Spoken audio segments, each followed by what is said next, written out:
All right. So today, I'm going to continue talking about sort of using topological feature for machine learning tasks. And I want to include a few slides of neural networks because the first piece of work I want to go a little bit deeper is into using topological feature as an input layer to a neural network.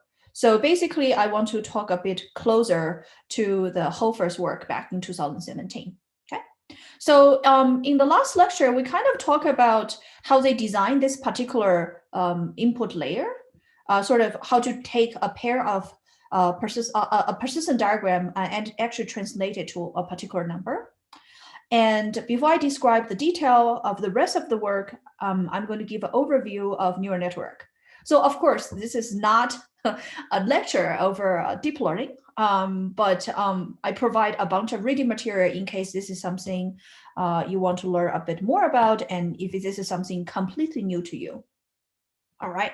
So on the very high level, neural network is nothing fancier than just being considered as a type of nonlinear classification or regression model. So, another way that if you consider the whole neural network as actually a black box, then it's no different than, say, a SVM. Basically, you provide some input, it provides a regressed results or a classification results. As I mentioned before, you can always turn a regression model into a classification model by just figure out a threshold. If your predicted value is above a threshold, it belongs to one class. If it's below a threshold, it belongs to a different class, right? So on the high level, there's not a huge difference between classification and regression. But the goal of this piece of lecture is it's not going to be a complete overview of neural network or deep learning, but it's just a high level view of the technique and its connection to topological data analysis. If you want to learn neural network, I have put quite a bit of 3 links here, which are open source lectures online. And then if you look at our reading list, there should be more stuff right there. But I would say the starting point would be those 3 resources, which I think are quite well-designed tutorials for learning something about deep learning. Okay. So now, if you imagine a fundamental unit for a neural network, of course, everything I'm talking about here is artificial neural network, is that you have a particular neuron. Here it's pictured in orange. And what it has is that think about it as a computational unit that takes input. In this case, I have 4 types of inputs, which has 3 variables plus some sort of intercept term. And then it outputs some function value, okay? So in this case, the particular example I'm given is to say that the function that goes through this neuron can be expressed by some sort of matrix operations. So in a sense that it takes as input, right, in this case are actually a linear combination of its input variables. So in this case, if I spelled it out, the input is combined as, W1x1 plus W2x2 plus W3x3 and plus B. All right. So in some sense that my input is sort of a linear combination of my variables, and this function behaves is called activation function. And one of those commonly used one is the sigmoid function, which is basically, let's say z is equal to a linear combination of my input, and the function behaves as 1 over 1 plus exponential of minus z. Okay. So that's just one type of activation, but in some sense, you can think about a neuron as a single computation unit that takes some input and spit out an output. And then the output is sort of a function of a linear combination of its input. So now what is a neural network is you put together all those different neurons such that the input or the output of a neuron become an input of another one, okay? So this is a simple sort of 3-layer neural network because it has 3 layers of connection of neurons. And let's call it this there L1, L2, L3. And each time, so in this case, what this is, you think about this is sort of the first layer is my input data. In this particular case, for example, the first neuron, which I highlighted in orange, this takes input as X1, X2, X3, and the incept term, and its output as A1, 2. And then this output A1, 2 became a new input to the neuron to the next layer. Okay, so you kind of connect together all those input terms and output terms so that those neurons are hooked so that the output of the first neuron become input of the next neuron for the next layer. And in the very classic sense that what you're seeing is that you can have beyond 3 layers. And then usually the first layer where you describe the input variable is called input layer. The last layer that, right before you make any sort of decision or prediction is called the output layer. And in between, you can have what's called hidden layers. Okay, and you can have multiple hidden layers. In the example I just showed, it only have 1 hidden layer, and this one has 2 hidden layers. Okay. Well, stop me anytime if you have questions. And then there is sort of a term called forward propagation. Okay, what is a forward propagation for a neural network? When you have a multi-layer neural network, in this case, again, 3 layer, what you can do is you can multiply the input with weights and add, well, there's a bit of a bias term, and before applying activation function at each node. So, if I were going to spell out all the mathematical formulation of this neural network, what do I have, right? So first of all, I'm going to focus on this particular first hidden layer. And then the first hidden layer, and starting from the first neuron has an output that is A12. And what is A12 does? It's essentially taking some sort of weights, and it takes input X1, X2, X3, which is like I described before, plus what they call the bias term, but also incept term.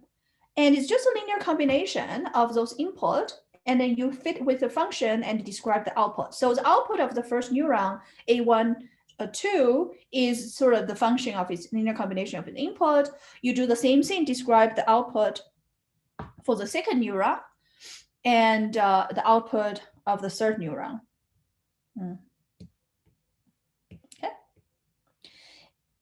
And now, what you basically, after you have described the first thing, you can then describe the follow-up layers. So again, what you are writing here is in general, right? The AL plus 1 is a sort of input of is a function of its input at L plus 1 layer.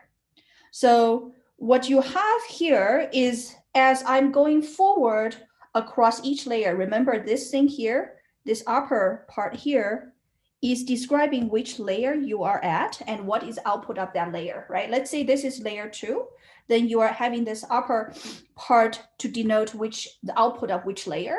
And what you do is you keep writing it such that you can kind of write out the mathematical formulation for any follow-up layer. So for example, in here, I have at most 3 layers. So the next layer output is, I'm describing it as what is sort of, in this particular case, this output A3 here is going to be sort of a function of its input, which is a linear combination of all those individual terms. Okay. So one of the most interesting aspect, if people haven't seen this is fairly popular a few years ago, is that you can actually look at what's called a neural network playground, and this is developed by Google. So this is part of the TensorFlow, and then the link is playgroundtensor.org. So what happened is that, in this whole idea of connecting neurons across different layers, is actually looking at the weights of attached to each of the input. So what you see here, the highlighted those highlights, and then the thickness of it, and then the sort of how dark it is corresponding to sort of the weights of those inputs. For example, in this case, I have my input layer has two variable x1, x2, and the second, the first hidden layer takes those two as input, and then, for example, the first neuron here takes x1, x2 as input with a smaller weights than the second neuron. And what this does is that it allows you to kind of get an understanding of, for example, in this particular case, it's a classification tasks, and it's trying to visualize as neural network is getting trained, which is find sort of the optimal weights. How does it behave for this classification tasks? Okay, so what you see here is to say, okay, I'm going to start with not changing the architecture, and I know my input is the data I'm trying to classify is trying to find, remember this is a nonlinear classifier, this is trying to sort of look at as during training, how well does my classification work? So again, this light background, the orange and blue background is looking at sort of how the underlying, the dots, colored dots are actually the real data. And then the shade is sort of how the underlying classifier work, okay? So what you have here is that if I start, with training, so again, if you see, this sees that how quickly my classifier converge. And you can see again, the thickness of those edges tells me what is a weight attached to each neuron as input and versus as output. All right, so now there's two hidden layers. So the last layer is sort of the decision layer, but now I can also add, additional hidden layer. I can change my data to be another type of data, and I also can add more inputs. In this case, the inputs are actually variable multiplying together. And again, we can see how over time, well, this actually converged quite fast. And maybe I can reduce a neuron over here and so on and so forth, right? So there's a lot of sort of different variables you can play with. And I consider this to be an educational tool for you to understand sort of how does sort of different neurons are glued together to kind of produce the final prediction results. So if maybe I can change this and I can do this, and let's see how well this behaves. Right. In this particular case, again, I have only a very few neurons, but I can still obtain, of course, my data is not that complicated, so I can actually obtain the final prediction. Okay. So if you want to learn more, and I would encourage you to play with the, can people see my share screen? Okay. Yeah, so I will encourage you to play more of the TensorFlow playground to understand a bit more. But also one interesting thing I want to emphasize from my understanding of neural network is that your neural network doesn't have to be deep, right? So people like to talk about sort of deep learning when they have neural network that has really like a large number of layers. But it turns out that, there's actually a really interesting paper called Making Neural Networks Shallow Again. Okay, so it was playing on a particular political slogan, but the idea is that you don't have to have a very deep neural network to achieve a lot of tasks. Okay, so as you can see in this case, with a very small neural network with only 2 hidden layers, you can actually obtain a very nice classification results. So my other reason why I want to show this particular example on this screen is that if you recall our kernel methods before, when we are learning kernel methods, and when we have sort of the blue point and the orange points to be not linearly separable, the kernel machine is, the idea of kernel machine is to map the data to a feature space so that they become, linearly separable, right? So in a way that, neural network is nothing fancier in this particular case, they behave similarly as my kernel machine to try to figure out a separator between the classes. and in a non-linear way. All right. So in another way to talk about this is there's a number of the classic sort of machine learning tasks. For example, in sort of classifying those two sets of non-linearly separable data, neural network can achieve sort of the similar results as some of the classic machine learning model, such as kernel perceptron or kernel SVM. Okay. So now I'm going to take a very small divergence because it's a little bit, think about it as a little teaser about some piece of topology that's quite interesting. So one of those, if you recall, our stability result for persistent diagram requires underlying space to be triangulable. Okay, so you say, I have functions defined on triangulable spaces.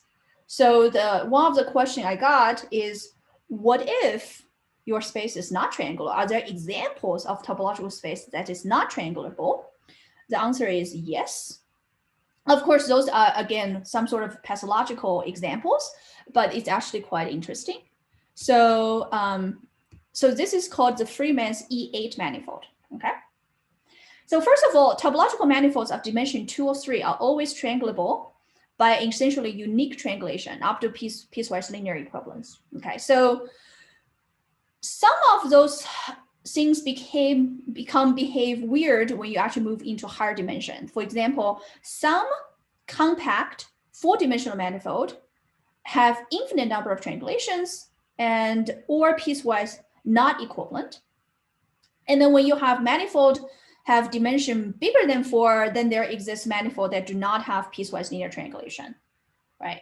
So, and then there exists compact manifold of dimension 5, hence every dimension greater than 5, that are not homeomorphic to a simplicial complex. So they do not admit a triangulation, okay? So when you think about this, right, what is a sort of simple example that admit a triangulation is any sort of 3-dimensional model that you use in computer graphics. For example, the Stanford bunny, which is a classic meshing structure for a bunny shape.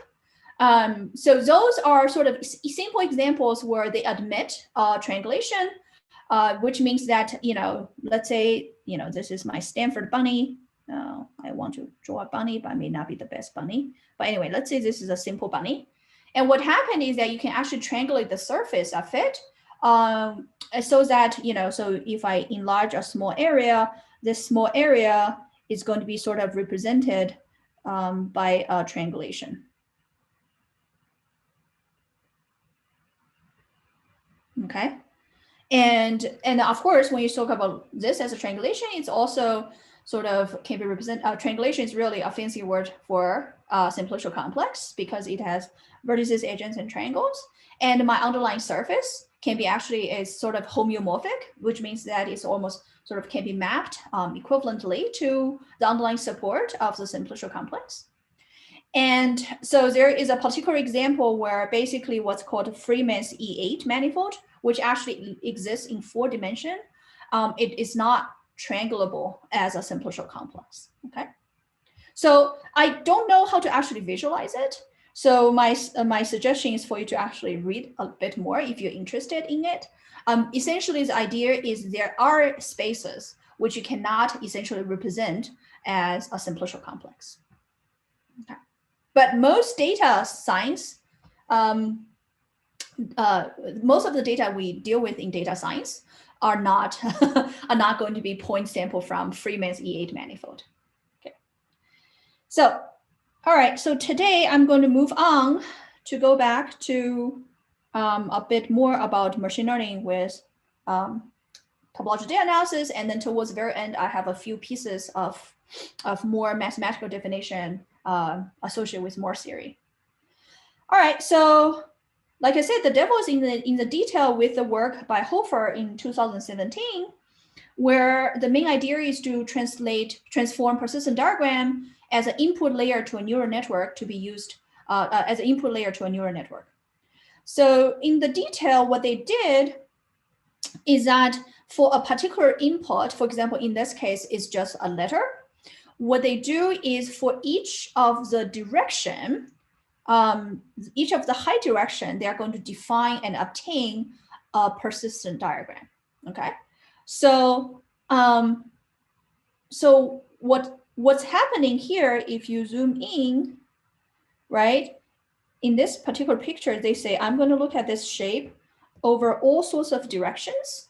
And this can be basically applied to the first project, mini project, where you just submit it, right? If I have a particular apple shape like this, okay, you can again apply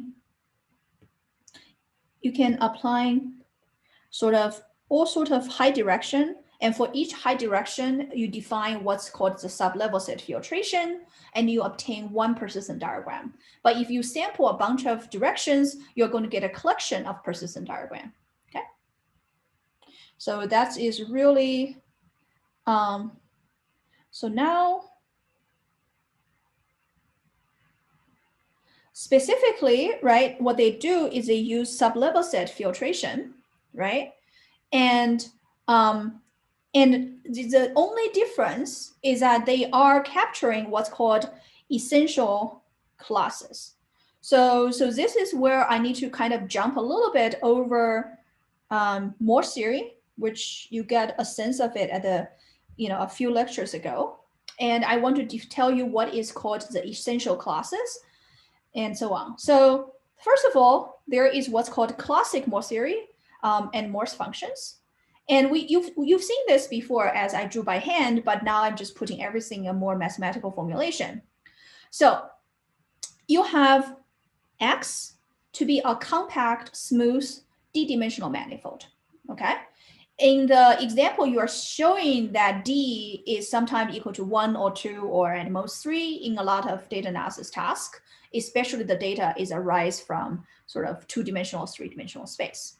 But you can have a function that is sort of continuous and differentiable defined on this manifold. And then you define what's called sublevel set, which is F inverse from -infinity to A. And we say that a point is critical if the derivative at X equal to 0, right? So, sometimes people use this notation to say this is equal to 0. And then there is what's called, this is the bit that I didn't mention last time. This is lambda X is what's called the Morse index. So the Morse index of non-degenerate critical points is a number of negative eigenvalues in the Hessian of the matrix, okay? So if you think about the Hessian matrix, the Hessian matrix is a matrix of partial derivatives of the function, right? So the idea is that when you actually look at a particular critical point, there is a sort of index attached to it. And then this index essentially describes the behavior of the local neighborhood. So for example, in the classic example of a function defined on a torus, for example, in this case, I have a function. This is a classic example I've been talking about throughout this whole semester, which is a function on a torus, a height function on a torus. So your space is a torus that stands up on the plane. I have 4 critical points, right? I have P1 to be the local minimum, and I have P2 to be the local maximum. And I have, P4 is local maximum, and P2 and P3, those are saddles. And if we think about the Morse index, right, the Morse index of P1 is 0, the Morse index of P4 is 2, and Morse index of the saddle is 1, okay? So in a way that those index actually sort of captures the local behavior of those critical points. So that's Morse index, which we have not talked about before. And then, of course, when I say a function is a Morse function, if all critical points are non-degenerate and its values are at the critical points are distinct. So the second piece is fairly easy to do. For example, if I have a function, this is a one-dimensional function. Let's say it looks the shape of the function look like this, where the local maximum, local minimum all have the same function value in this piece of it. What you do is you introduce a small perturbation such that they're slightly different. Okay, so you basically perturb perturb the critical point with an arbitrary small amount so that their function value became distinct, right? So previously, both point A and point B have the exactly same function value, but after perturbation, the point B prime is slightly higher than the point B, so they don't have, they don't have the same function value. And then the degeneracy is actually a condition where what I want to prevent from my function is to have, large plateaus. So for example, I can potentially have a function who has a shape like this. So in this case, all this particular area, all those points has sort of zero derivatives. But this is considered degenerate case because I basically have sort of infinite number of critical points in that region. So that's considered degenerate. Okay, so this is not allowed. But essentially, a lot of functions you encounter again in data analysis is going to be a Morse function or Morse function after some perturbation. So now, the most mathematical term, and this is a picture we have seen before, is that, I kind of drew it by hand before, but, when you just pass through the first critical point, P1, your sublevel set, remember my sublevel set is anything that below that function value. Your sublevel set looks like a bow, right? A very flat bow. And this bow will keep growing as you reach the second function value, which corresponding to the second critical points. And when you pass through the second critical points, you basically attach, this is what I call attach a handle, right? And then that space will look, when you pass through that, you go from the space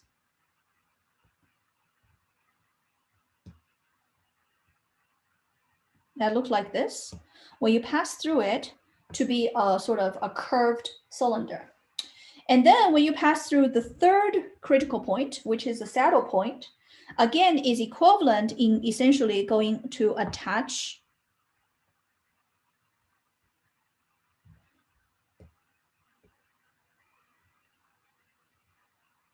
it's equivalent to, again, attaching a handle at this saddle point, which once you pass it, you get the space, which is basically the torus with a piece of cap chopped off. Okay, so this is really the behavior of the sublevel set of my function, which is a piece of my manifold as I go through those critical points. And you've seen this process before. But if I were going to formalize the theorems in the classic Morse theory, is the fact that the first one is to say, well, I have this function, and if I have a pair of values such that the piece of the manifold that is between those values is compact and contains no critical points, then the sublevel set sort of at A is diffeomorphic to sublevel set at B. And essentially, a diffeomorphism is an isomorphism of a smooth manifold, which means that it's an invertible function that maps one manifold to another, such that both function and inverse are smooth. So in another way is that, more precisely in this particular case, I can actually deform from one manifold to another. So what is example here, right? So for example, in this range, if my function is between A and B, in this range of function value, there's no critical points. So which means that, well, actually, let me redraw it. Let's make this function value B and this function value A. So what it means that at A, the sublevel set is going to be colored by yellow. And at function value B, the sublevel set is going to be colored by orange.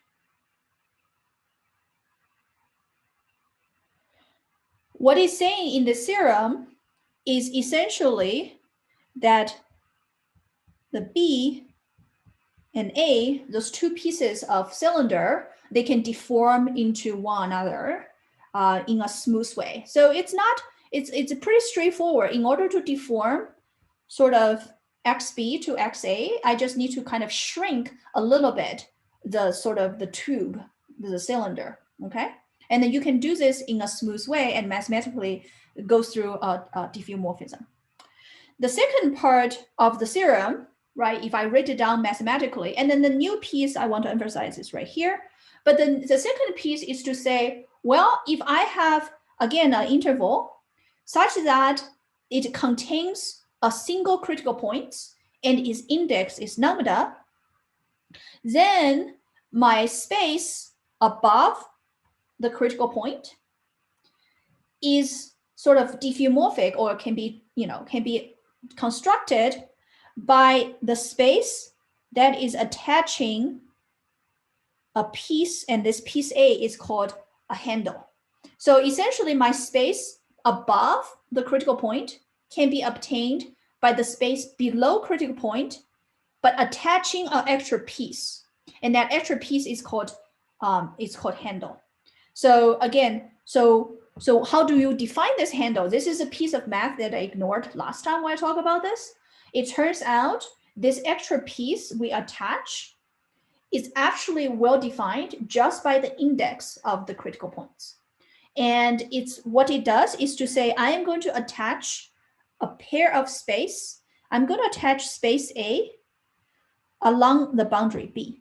So what do I have? This space is d lambda times d to the d minus lambda to the boundary of d lambda. Okay, this looks very abstract, but we'll see an example very soon. So lambda is a Morse index, and d denote a closed, d of k is a closed k-dimensional disk, and the boundary of dk, this is its boundary. So what do I have? If I go back to the example, okay? So remember what I'm attaching is d of lambda times this. This is a piece of handle that I'm attaching. But this description comes from the index. So first of all, critical points P1 has the lambda here is equal to 0. The critical point for the lambda is equal to 2, right? This is its Morse index. And the saddle, which is lambda 2, lambda 3, P2, P3, it has a Morse index of 1, okay?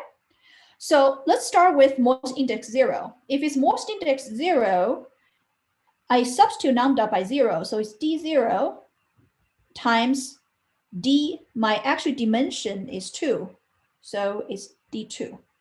So what is this? So d0, a zero-dimensional disk, is a single point, okay?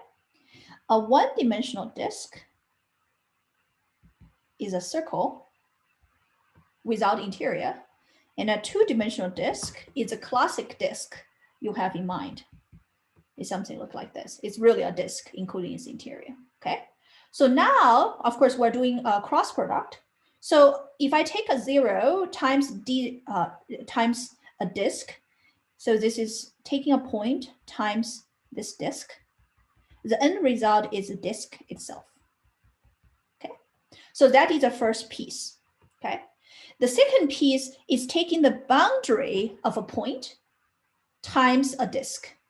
But when you take a boundary of a disk, when you take a boundary of a zero-dimensional disk, it's empty because you're taking a boundary of a point. The boundary of a point is empty. So now you have an empty set. The second piece is you have an empty set times a disk, and that's empty set. Okay, so what does this piece describe? It says when I pass through the first critical point, which is a local minimum, I'm going to attach to the sublevel set below it. The sublevel set below it is empty. So I'm going to basically attach a disk among an empty set, which is basically attached the disk itself. That's corresponding to what? That's corresponding to precisely this piece. It says when I pass through the first local minimum, I'm attaching a disk. Okay, so that disk shows up. Now the second piece is if I'm passing through P2. So P2 is what? Is a saddle point. So remember the picture, like this is one picture where I think probably the most confusing for you is how does it look like if I pass through P2, I'm attaching this handle, right? This handle, which is actually, if I lay it out, is actually a rectangle. And when I attach it along its boundary, which is the two edge, right? So literally you're gluing a rectangle along the boundary of this disk. That's what you glue down, okay? It's a rectangle which form a handle of my basket. So how do you describe this? This piece is described mathematically because I have an index 1. So the first component, as I said, is going to be d of 1 times d of 2 minus 1, which is d1. So what is d1? d1 is, oh, sorry, I made a mistake here. d1 is actually an interval. Yeah, apologies. D1 is actually interval. So when you take two interval cross product, it describes a square or a rectangle, right? So let's see. This is what D1 cross D1 is. So that's the first piece. What is the second piece, right? So this is basically interval times an interval. Now the second piece is a boundary of an interval. When you have a boundary of an interval, it's the two endpoint, okay? So the second piece is right here. This is two endpoint cross an edge. When you take a point cross an edge, remember it's just making one copy. If you have 2 points, it's two copy. So the second piece is really the two endpoint, which is what I drew here. So essentially what you get is you say I'm attaching a rectangle along its two endpoint to the previous piece. And that's precisely this picture here, right? The previous piece is a disk, and you now attach a rectangle, okay, along its two endpoint. And this is exactly why it's called handle attachment, is because I'm attaching a handle to my basket. And finally, well, of course, a similar thing happened with piece 3. If you see this picture, when you go through piece 3, it's again, this is a piece. If you open it up, it's a rectangle attached to its boundary, okay? And finally, when you go through P4, which is basically going from this shape to putting a cap on top of it, right? It's kind of complete the entire shape. Kind of cap it off. So what happened is that now P4, it has an index, Morse index of 2. So you basically have D2 times D0. We know D0 times D2 is a disk. D2 times D0 is a disk like this times a point, which is by itself a disk. And now the interesting part is if you take a disk like this, the boundary of the disk, this is where my mistake was. The boundary of a disk is a circle, okay? So this piece here is a circle times D0 is again a point. A circle times a point is a circle itself. So what it says is I'm going to attach a disk and I'm going to attach it along its circular boundary. And what did that do? That is precisely capping things off. It basically says I'm going to attach this disk and I'm going to attach this disk along the boundary. And then this is what I highlighted in red is where the things are glued, okay? So this is sort of the mathematical detail of Morse theory. But why do I even, I serve two purposes. When you do sublevel set filtration, right? When you actually look at this, when you do sublevel set filtration, you know that when you pass through P1, there's a component that's born, okay? So you're saying that if we do sublevel set filtration in persistent homology, you know that at the function value V1, there's a component that's born. And you know this component doesn't die, right? And then if you keep going, okay? at P2, which is the value of V2, you know that there is a loop that's born, right? Okay.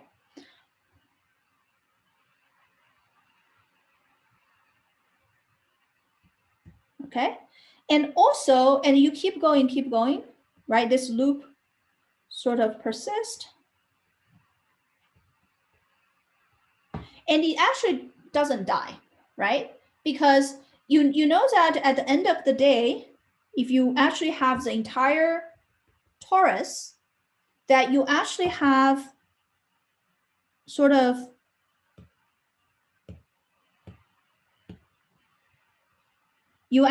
this loop, sorry, right here, that sort of never dies, right? However, you also have a loop that is sort of appeared in your sublevel set that is also when I pass through P3. This loop is also what appeared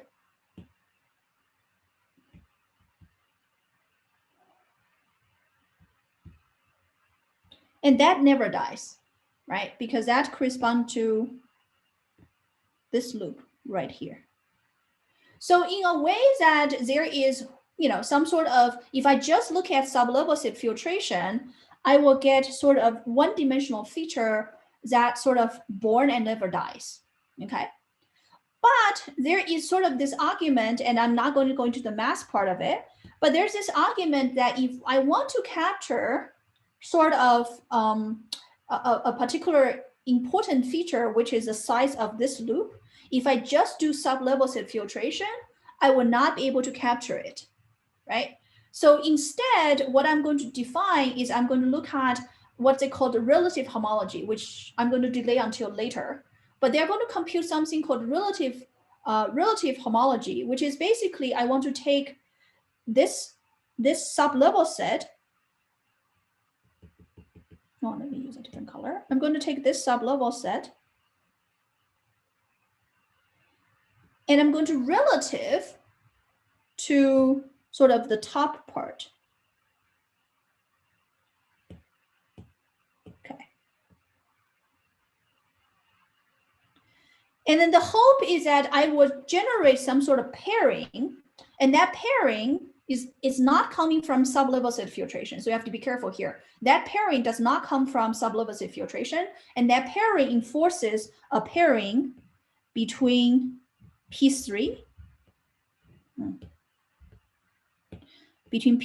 and P2. And this is sometimes called an essential pair.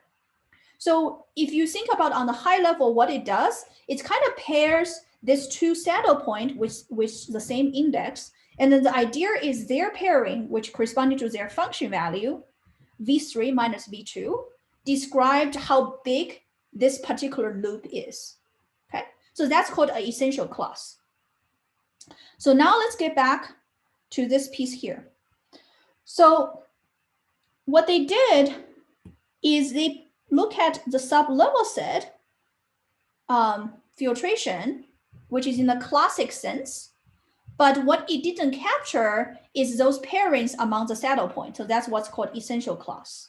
Okay, so what they do is they combine the persistent diagram coming from sublevel set filtration plus the essential classes, which is basically in the example I was showing is pairing those saddle point of the same index to describe sort of those kind of loopy structure that never dies. So that's called essential classes. They combine both of them together to be sort of their signature, okay? And if you want to, then what you have is your persistent diagram is a combination of both, okay? It's doable because there is the other theory of sort of thinking about extended persistent diagram, which is beyond the persistent diagram we have studied so far. But the idea is it's trying to capture all the shape information of the underlying space in a particular direction. And then that piece of work does, it says, instead of doing one single direction, I'm going to do 32 direction. And the specific part is they did a bit of a scaling. And then this question actually comes up with a Piazza question yesterday.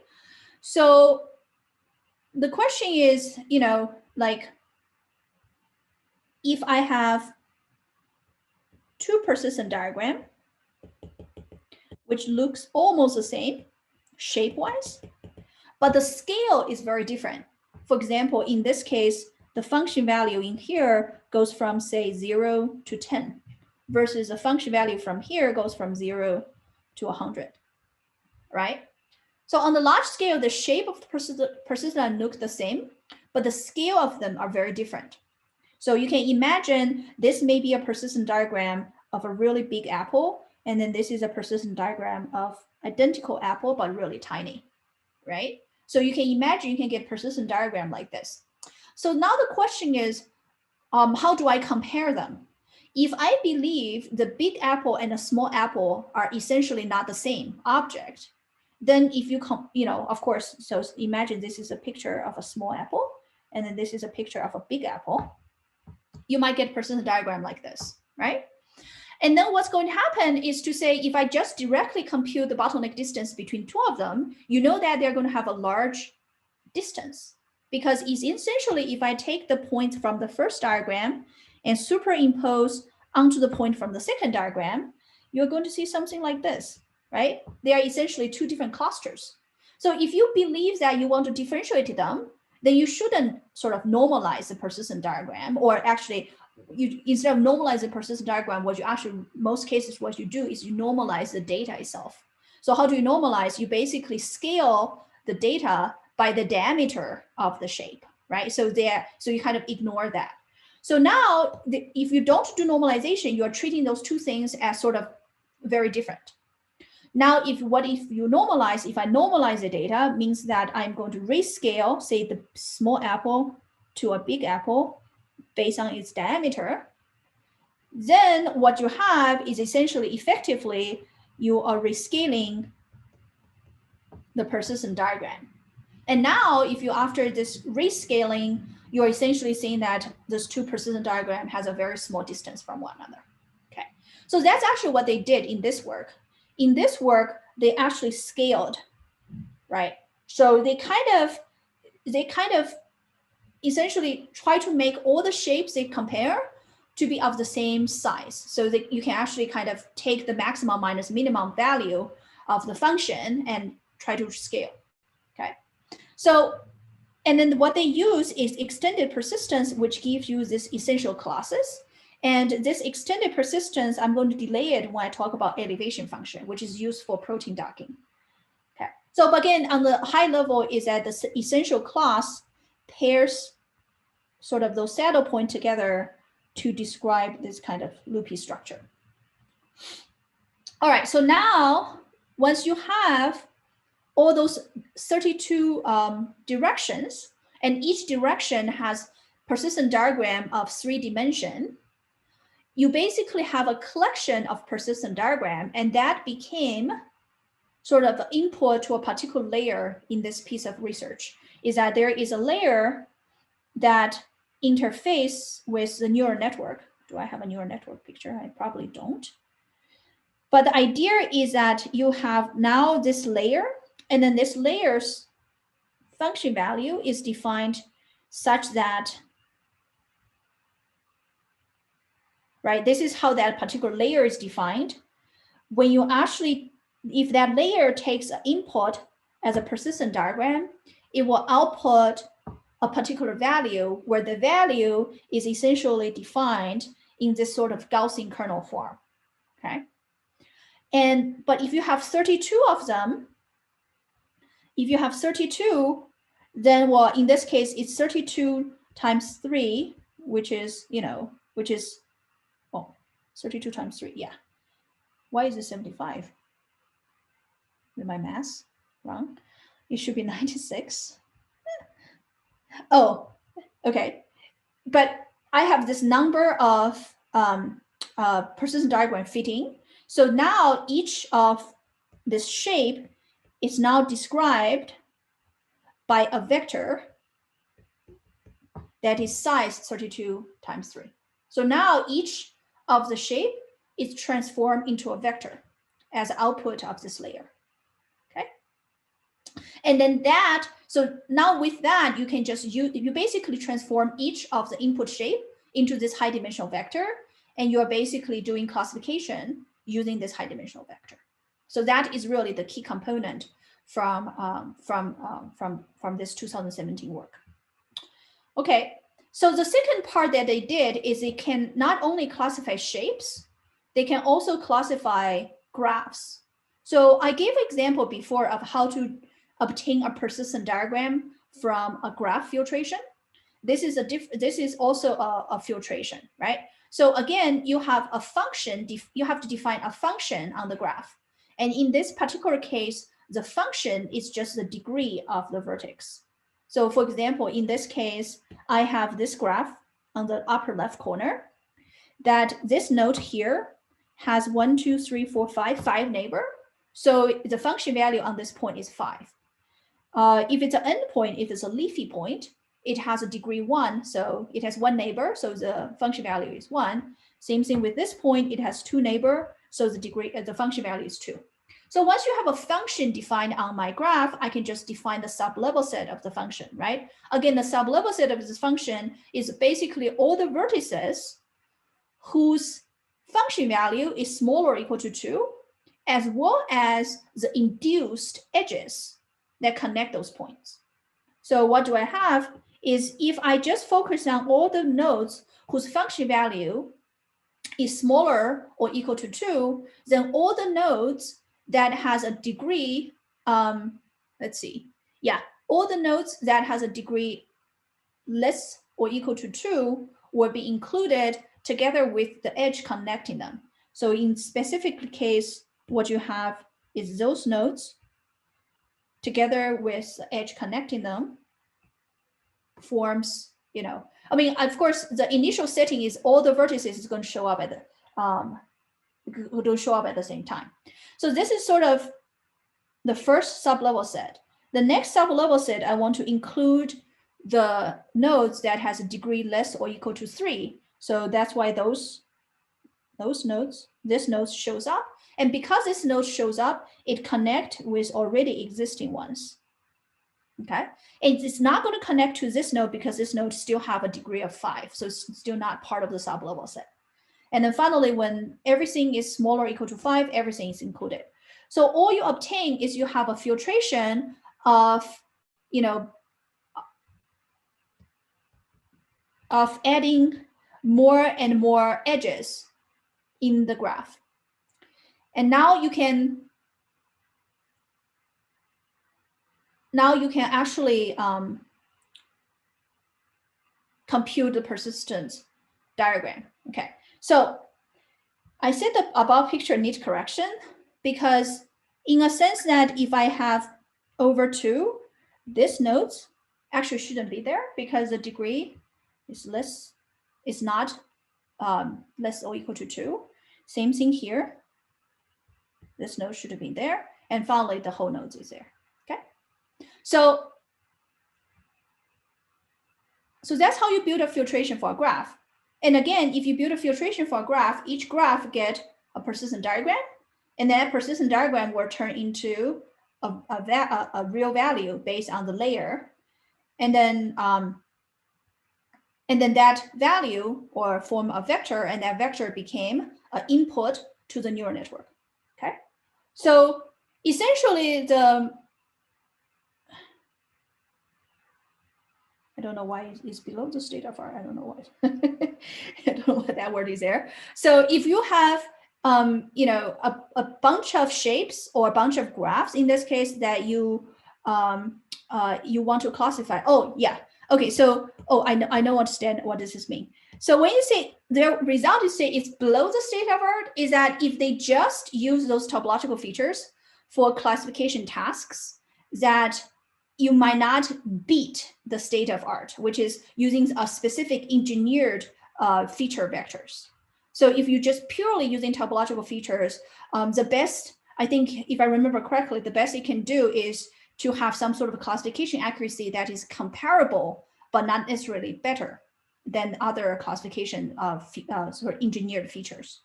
But the idea is that, you can use topological data analysis approaches which does not require sort of data pre-processing.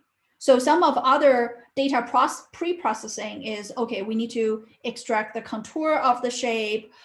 We need to do additional sort of, sort of feature engineering. So the TDA approach is that the framework is fairly clean. And I think down the road, what's best, as some of my own research is showing, that for things like classification, sometimes I think it's not, you should not assume that the TDA feature by itself is like the silver bullet, that it's going to really beat the state of art for any problem you tackle. Essentially, you have this hammer that is called topological features, but this hammer may not nail all the nail you want to nail, right? So the idea would be that maybe you want to combine topological features with some other existing features and to see whether that improve your classification tasks. Okay. And basically the challenges for this kind of framework is there is, in general, some sort of data pre-processing. And then the key is try to define what is my filtration of my data and what is a metric to use. So far, most of our framework, we have been using sort of Euclidean distances, right? If I have data points, the pairwise distances is measured by Euclidean distances. But it turns out, for example, if I have my point cloud, which is coming from, say, natural language processing, maybe the distance you want to compute is cosine distances instead of Euclidean distances. And of course, we say that, depends on what sort of task you have. If you want to interface it with kernel machine, you want to choose which specific kernel you want to use. And then you want to choose what is machine learning model, right? So far, that if I use persistent diagram, I can interface it with, for example, a kernel SVM. But in this particular example, you can also interface it with neural network. Okay, so essentially, this is still a very ongoing question, is to try to understand the strengths and weaknesses of using topological features in learning. Okay, so I'm going to give a 5 minutes break, and we'll come back and describe another way to vectorize persistent diagram, which is called persistent landscape. Okay, and again, it's a transformation of the persistent diagram into potentially a high dimensional vector. And you can then interface it with any downstream analysis. Okay. All right. Any questions? Actually, I have a question. Yeah. So a big problem of a neural network is it's prone to rotation, features rotation. But is this topological signature more robust to rotation? Yeah, actually, it depends how you define the filtration. So let me add. So this is actually quite interesting. For example, if I take a point cloud that is sampled, I like the apple example. So let's just say this is my apple, right? Mm-hmm. And I sampled points from it.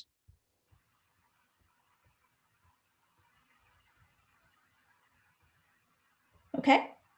Yes. And now let's say I'm using Ripser to compute a persistent diagram. Mm-hmm. Yeah. The persistent diagram of this point cloud is going to be the same as if I take this point cloud and rotate it some angle. Yes, exactly. Right. Yes. So yeah, so depends on, of course, depends on how you define your filtration. It might be the persistent diagram will be invariant to how the underlying shape is rotated. Yeah. Okay? So this is the first thing. So basically I can, like I said, if I perturb this point cloud like this, if I perturb it 90 degree, right? The persistent diagram is still the same if I'm using a RIPS filtration. Yes. However, so both of them is going to give the same persistent diagram. However, remember the filtration we just saw?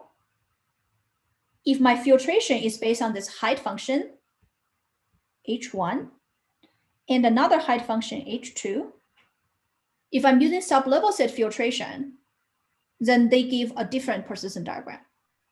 Mm-hmm. Yes. Right? So it depends on what you want. If you want your persistent diagram to be invariant to rotation, then you need to build a filtration that is also invariant to rotation. I see. So it's not guaranteed, but you can construct such feature. Yeah. Yeah. like I said, if I use RIPS filtration here and I build the underlying simplicial complex, it's invariant to rotation.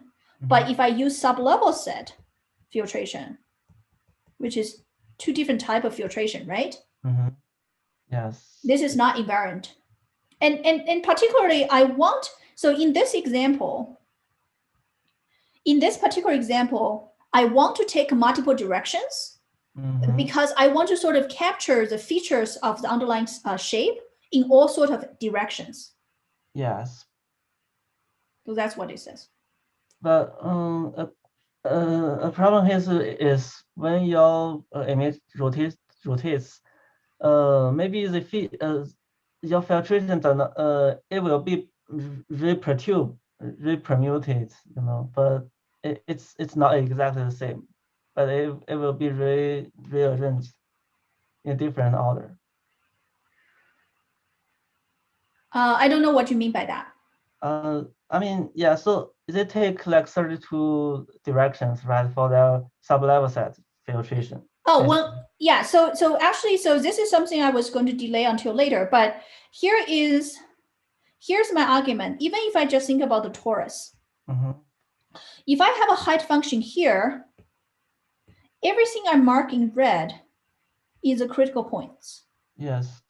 If I take the height function in this way now, then the critical point are going to change. Yes. So, you know, lack of better drawing. You're going to, with a new height function, those green points are going to be the critical points. Yes, yes. So what used to be a critical point for one function is no longer a critical point. Let's call it G, call it F. And this is precisely used for protein docking because I want, so another way to think about it is for every single point on the surface of my porous, every single point, there always exists a height direction such that this point become critical point. So when they become critical point, their corresponding height value is going to show up in the persistent diagram. Okay. Yeah. So another way to think about it as a variant or a collection of functions, I am actually taking sort of every single point on the surface of my manifold now actually contribute towards a particular persistent diagram.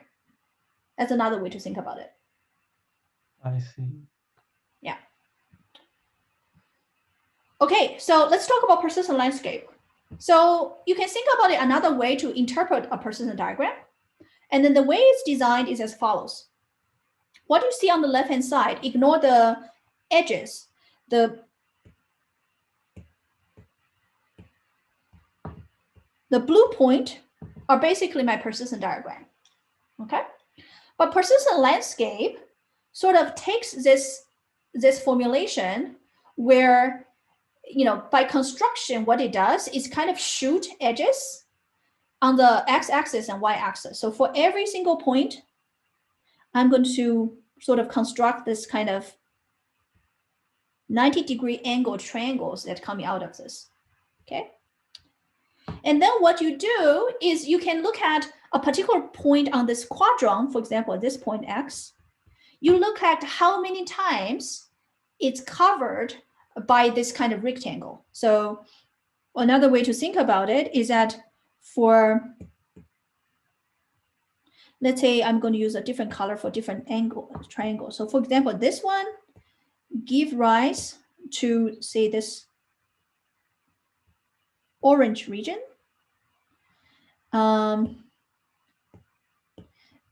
This point here give rise to this green region. And then finally, say this point here will give rise to this light green region, okay? And then the sort of multiplicity for each region here is how many times it's covered by this rectangle. So this is covered by once, here it's covered twice, and here it's covered 3 times. Okay. So why do I even do that, right? Another way to imagine this is that, first of all, I'm going to do this rotation because, the lower part of this doesn't, is not used. So I'm going to rotate again my persistent diagram by 45 degree. Okay, so I get the picture on the right. And what I do is based on, sort of how many times those points are covered, I am going to kind of peeling it off as sort of envelopes of this shape. So the first level envelope is the outside. It includes all the points who is sort of covered by those triangle once. So that is level 1 persistent landscape. And level 2 persistent landscape is looking at all the points, enclosing all the points who is covered twice or with a multiplicity 2. And then the third layer, so this is lambda 2. And then the third layer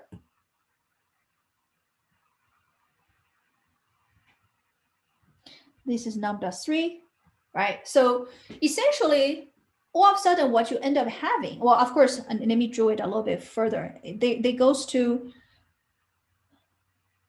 it's not just this mountains, it goes further to both ends.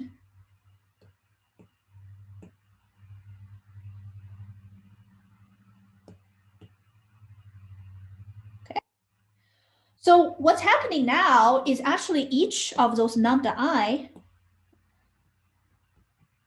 it now can be defined as a function, right? Because the shape of it really looks like this, okay? So essentially now what you have represented, the persistent diagram, is you have represented as a collection of functions, right? For example, in this case, it's a collection of 3 functions. And each of the function is a real valued function. It has this weird shape, but a collection of it is now described describing the shape of my function, and that's what persistent landscape is. But why do you think this is useful for sort of interfacing machine learning?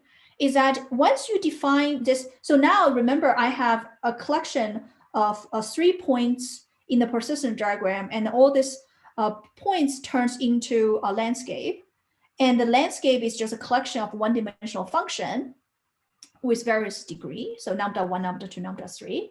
And if I take any of those functions, I can sample in a discrete interval the function value,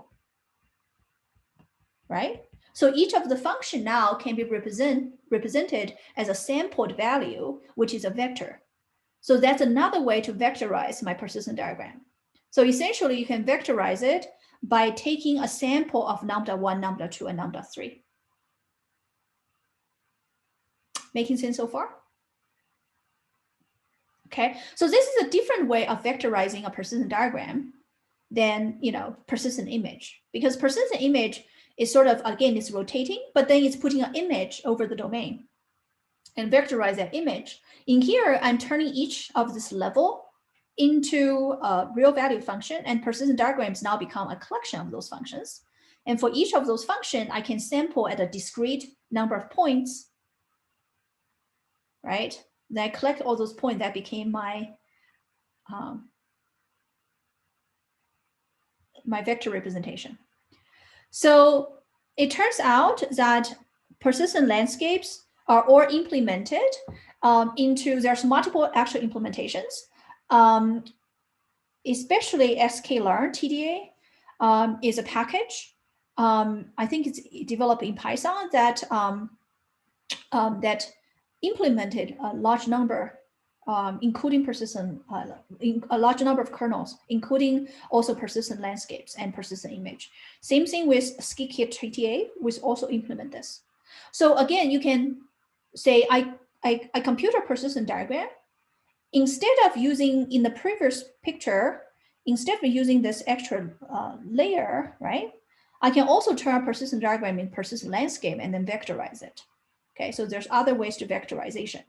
Okay, so that's persistent landscape.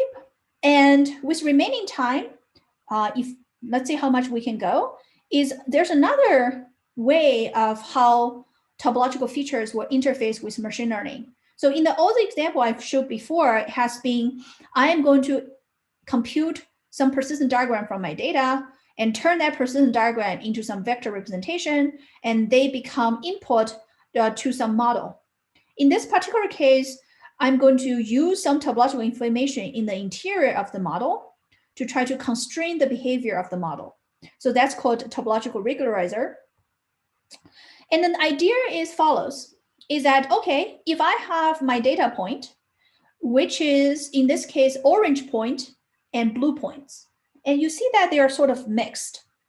So the question is, what is a good classifier that separate the blue point from the orange point? Okay, so the first picture you see is what topological regularizer does. It's try to separate the 2 point sets as much as possible, but not having too complicated a boundary. So in this case, we're not overfitting the data. The second classifier is the one that I'm completely overfitting the data, meaning that, for example, if you actually zoom in, there is a blue point right here, and it's going to draw a tiny little circle surrounding it, which is say, this is my decision boundary. And then this is an example of overfitting the data, right? And the third picture is over smoothing the classification boundary. So in this case, my classification boundary is very smooth and nice, but it does not have a very good classification because I have a lot of points that is blue that is on the wrong side of the decision boundary, classification boundary. Okay, so there's also some other method that they're comparing to, which is the other type of classification methods. So in this case, the key idea, right? I think we have time to describe the high-level picture. The key idea is using some sort of a topological information in addition to a classification model, so that it's kind of try to constrain the complexity of its boundary while maintaining the classification accuracy. So the idea is actually they try to use topology to measure importance of the decision boundary. Okay, so let's say I have this point cloud on the left. I have the blue point cloud and the orange point cloud. And what I have been doing here is, let's say somehow I have a function on top of this point cloud. So for example, the function can be density, right? So if I look at this, if I define a function on this point cloud, I can visualize a picture on the right-hand side where what I'm picturing is that particular function. And then what I'm defining as a decision boundary is a particular level set, or in this case, sub-level set of the function defined the orange region. Okay, so what did that mean? That means is, the decision boundary is the particular, so let's say this is my height function, f, on my point cloud, and I kind of visualize the landscape of this function. And the particular level set A, so f inverse of A, this is the decision boundary. And then the sub-level set, which is essentially all those pieces. This is a sub-level set, right? That is corresponding to the part of the domain. Okay. So now, by making this formulation, what do we get? Now you see that, if I look at the sub-level sets, okay, there's 3 pieces in my sub-level set that corresponding to 3 components that give me, all these orange regions. But those decision boundaries, in a way that some decision boundaries are more stable than the other decision boundary. The argument on the high level is amount of perturbation you can introduce to this function such that the particular decision boundary disappear or a particular region disappear. So So what do I mean by that? So again, going back to this picture, I have 3 clusters of orange points where there is a decision boundary that kind of bounds them. Now, I imagine if I introduce a very small perturbation of this function, I could imagine maybe one of this sort of decision boundary will completely disappear, which means, for example, I might completely ignore the left component because there's only 2 orange points. Maybe those points are outliers. Maybe they're not, or sort of they were introduced by noise in the data. Maybe I really don't want to fit my model in that area. But what that translates topologically is to say that this piece of sort of the sublevel set will disappear with a very small perturbation of my underlying function. So what is that? What is my perturbation of an underlying function? A potential perturbation of my underlying function is one such that the landscape looks like this, right? I probably shouldn't use red. Let me use a different color. Let's use green. So the idea is I can perturb this bump a little bit such that this bump disappeared. Okay, so that is sort of the high level picture, is to say that I can formulate the stability of the boundary of my, the stability of the decision boundary using some sort of topological information. Okay, so that is really at the core of this work. And mathematically, what it does, it's actually adding, right? So here is sort of a weight of a topological penalty. And this term is basically what they call topological penalty term. And then this is precisely the one that is trying to sort of capture how much perturbation you need to get rid of, for example, this decision boundary. Okay, so we will resume in the next lecture to describe a little bit more in the detail of how they describe sort of what they call robustness. Okay, the robustness is basically try to describe how stable those sort of decision boundaries are for each of the piece. And the idea is you are having a function f, and you have a perturbed version of this function.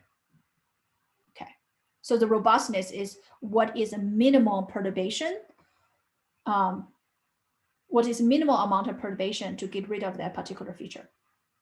That is a high level picture. Okay. All right, any questions?